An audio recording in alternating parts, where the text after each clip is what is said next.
जय माता जी की। कुछ लोगों को लगता है कि अभी भी देश में राजतंत्र है, इसलिए उनको लगता है कि धमकाने से काम हो जाता है। मैंने आज शाम को एक वीडियो देखा जिसमें एक बच्चा कह रहा है कि रविंद्र सिंह भाटी, आपने एक पत्थर के फोन से बात करने वाले बच्चे से आपने बात कर ली और मैं कैंसर पीड़ित बच्चा हूं, आपने मेरे फोन मैसेज कॉल का जवाब नहीं दिया। मैं आपसे बहुत उम्मीद थी। बड़ा भावुक उसका वीडियो था। मैंने उस वीडियो को लाइक करके उसके नीचे कमेंट किया कि मैंने कहा, बेटा अगर आप रील स्टार होते तो सारे नेता आपके पास होते। इतना कमेंट मैंने किया। अभी रात को मैं भोपाल में कार्यक्रम कर रहा था। रात को 11 बजे शिव विधायक रविंद्र सिंह भाटी का मेरे पास कॉल आता है और वो धमकाने के टोन से मुझसे बात करते हैं कि मैंने 2 बार तो आपको छोड़ दिया, अब जो आप कर रहे हो ये ठीक नहीं है।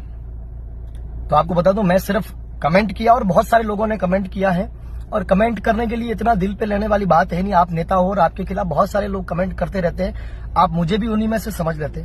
पर आपने मुझे बोला, आपने धमकाने की टोन से बोल रहे हो कि भाई 2 बार तो मैंने तुम्हें छोड़ दिया, अब मैं सीधा करना आता है, ये करना आता है, वो करना आता है, ये मेरा लास्ट कॉल है। और आपने इनडायरेक्टली मौत की धमकी दी है। तो आपको ये बताऊं कि मारने की धमकी, मुझे मारना कोई बड़ी बात नहीं है। मैं तो रोडों पे घूमता रहता हूं, कलाकार हूं, तो कभी गाने बजाने के लिए इधर उधर घूमते रहते हैं, कार्यक्रम रहते हैं। मेरी ना तो कोई प्रोटोकॉल है, ना मेरी कोई सिक्योरिटी है, मैं घूमता रहता हूं। पर मुझे मारना कोई बड़ी बात नहीं है, बहुत आसान काम है। पर मुझे डराना बहुत मुश्किल काम है। आप जो ये कर रहे हो, आपको कॉल करके मुझे धमकी देने की आवश्यकता नहीं थी। आप मुझसे, अगर आपको कोई शिकवा गिला था, बहुत टाइम से भी है, तो आप अपने अंदर रखते हो। और मेरा कोई राजनीतिक तौर पे आप जिस प्रकार से मेरा बहिष्कार इतने वर्षों से करते आ रहे हो, वैसे ही आप करते तो चल जाता, कोई बात नहीं। पर आपने धमकी देकर जो जिस टोन से तू तड़ाके से बात करके मेरे से करी है, ये अच्छी बात नहीं है। और आप सिर्फ विधायक हो, और आप अगर मुख्यमंत्री भी होते तो भी मैं नहीं डरता राजस्थान के।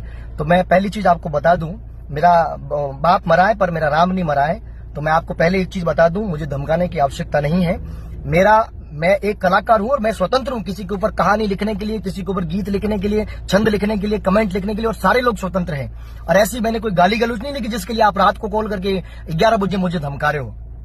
आपने 5 मिनट मेरे से बात करी है। अगर आप चाहते तो मुझे ये भी कह सकते थे कि भाई छोटू, ये ऐसा नहीं करना चाहिए। अगर आपको मेरा कोई बैर हो या दुश्मनी है या कोई बात हो, तो आप मुझसे बैठ के बात करो। इस प्रकार का कमेंट ये आप मुझे कह सकते थे। पर आपने क्या बोला कि मैं सीधा कर सकता हूं, ये कर सकता हूं, सारी एकड़ी निकाल सकता हूं, फलाना डिमका, वो चीजें, ये मेरा लास्ट कॉल समझो, धमकी समझो या कुछ भी समझो।